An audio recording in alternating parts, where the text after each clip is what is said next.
The Achilles heel of all sports people is ironically usually not the heel at all, but the knee.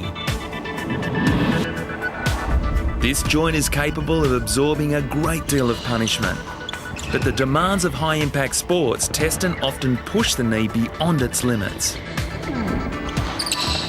On hard courts especially, like basketball, tennis and netball, there is twisting and strain on joints when your legs need to stop suddenly, but your body needs to lunge. This can create long-term and potentially career-ending damage. What's needed is a shoe that can give grip and traction, but at the same time protect the leg when you're twisting and turning. Okay, well done. We all love a shoe that allows us to twist and turn without slipping and sliding, but there's a trade-off. As my body turns, my shoe wants to stay put, which places enormous pressure on my knee ligaments.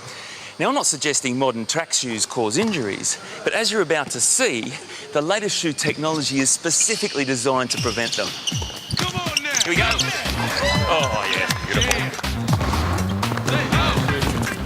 In the United States, basketball is the highest contributor to sports injuries, and more teenagers are injured playing basketball than any other sport. A shoe with a disc embedded in the sole allowing extra pivot without losing grip.